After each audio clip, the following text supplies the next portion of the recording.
So, welcome back to my channel. So, for today's video, ayan, mag-aayos tayo ng hair at magre-ribbon tayo gamit ang Bremode product. This time, guys, tatry natin mag-ribbon. Ito nga palang yellow, guys, ginagamit siya sa treated hair or colored hair. Guys, ang tips lang dito, kapag i-apply nyo na yung number 1 na gamot, kailangan basa yung buhok nyo. So, wag nyong i-direct na tuyo yung hair, tapos lalagay nyo diretso ng gamot na number 1. Isa pa, kapag in-apply nyo tong number 1, make sure na 5 to 10 minutes nyo lang ibababad kapag damage yung hair nyo or colored hair na kayo. Especially kapag may bleach yung hair nyo. Tulad nun sa akin, last time nag-bleach kasi ako. So, meron pa siyang natitirang naka-bleach. Kaya, mas okay sa akin na ito yung gamitin para mas safe talaga siya. So, 5 minutes ko lang tong ibababad, guys. So, nabili ko nga pala to sa Shopee. Super excited na ako, na kinakabahan. Pero guys, ang gagawin natin ngayon ay rebond at Brazilian. So, after natin mag-rebond, magba-Brazilian din tayo. So, ipapakita ko din sa inyo kung paano ko siya ginagawa.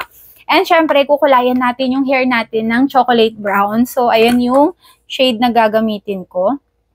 Guys, yung ating oxidizer is 9% lang. So, bago tayo mag-start, guys, maliligo muna ako. Syempre, kailangan basa yung hair natin. Saka natin siya a-applyan ng gamot na number 1. So, ito naman number 2, guys, is neutralizer to. Kaya, guys, itong pangkulay at itong neutralizer number 2, ipagsasama natin to kapag nagawa na natin yung step 1. So, step 2 pa to eh. Marami na kayong magagawa nito. Siguro 6, 7, 8. Ganun kadami kasi napakadami niyang laman. Babalikan ko kayo. Maliligo muna ako. And syempre, gagamit tayo nitong pang-cover sa ating body para hindi madikit sa atin yung gamot. So, start na tayo maglagay ng number 1. So, naglagay muna ako ng cover para hindi malagyan ng gamot yung damit ko. And guys, sinection ko nga pala yung hair ko kasi unahin kong lagyan yung ilalim. So, guys, bibigyan ko lang kayo ng tips. Kapag ina-apply nyo nga pala tong gamot na to, so make sure na i-check nyo palagi yung hibla ng hair nyo, kung nagre-rubberize ba siya, ganun. So, kung makikita nyo basa yung hair ko, guys, kasi nga, diba, naka-bleach ako. So, mas okay na basa siya.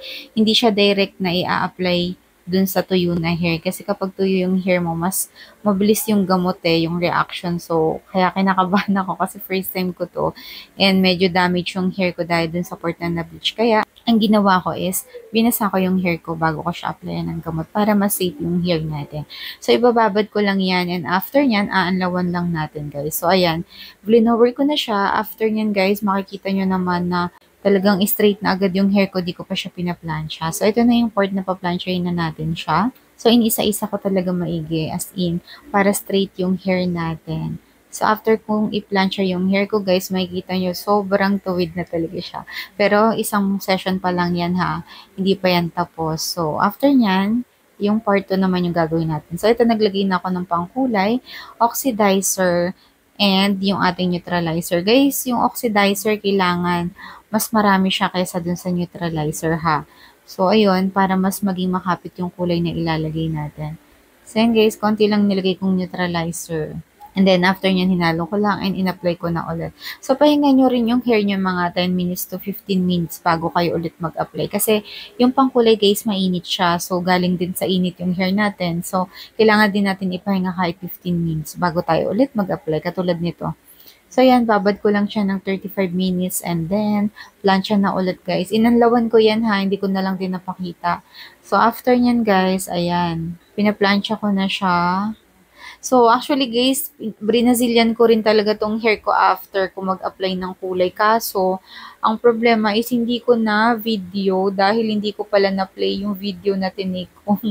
So, sad. Pero okay lang, magsiseparate na lang ako na video for Brazilian blowout. So, ayun guys, plinansya ko na nga pala siya hanggang sa matapos. And then, makikita nyo guys yung result. Super excited din ako kasi ngayon lang talaga ako nag-rebond ng buhok. So, ayan na yung kinalabasan niya. So guys, ito na nga pala yung kinalabasan ng aking hair. Nung una, kinakabahan pa ako kasi first time ko ngang gagawin na mag-rebond ng buhok. Ito nga pala yung ginamit ko, itong Bremode ng kulay orange-yellow. Ito nga yung Keratin Silky Straight Rebonding. So ito kasi guys, pwede po siya sa may kulay ang buhok, bleach, and medyo damage yung hair. Yung ginamit ko guys, first itong number 1, ito yung una yung gagamitin sa hair. Kung damage yung hair nyo, kung bleach kayo, kung colored or treated yung hair nyo, make sure na kapag in-apply nyo to guys, basa yung buhok nyo. And i-leave nyo lang siya ng 5 minutes. Okay na yung 5 minutes guys, kasi hindi nyo na yan pwedeng tagalan, lalo kung naka-bleach kayo. Baka magputol-putol or rubberize yung hair nyo. So ako 5 minutes lang talaga and then inanlawan ko na siya. Ito yung number 1. Ito po kasi nakakapagpa-straight ng buhok natin at medyo matapang siya ng konti. Ito namang number 2 guys, sinabay ko siya sa lagay ng kulay ng buhok. So, yung color ko na nilagay, guys, is chocolate brown. And then, minix ko yung oxidizer and cream and then nilagyan ko siya ng neutralizer. So, guys, ang gawin nyo lang kapag nag-ribbon kayo or trinay nyo to, sundin nyo lang yung ginawa ko dito sa video. And may instruction naman din dito guys kung paano nyo siya gagawin. Guys, aanlawan nyo pala yung reband after 3 days. So, para mas ma-absorb pa ng hair natin yung gamot.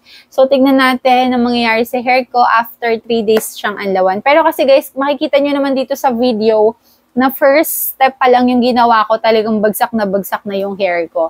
So, ayan guys, thank you so much for watching. Don't forget to subscribe, like, and hit the bell button para lagi kang updated sa lahat ng bago kong video.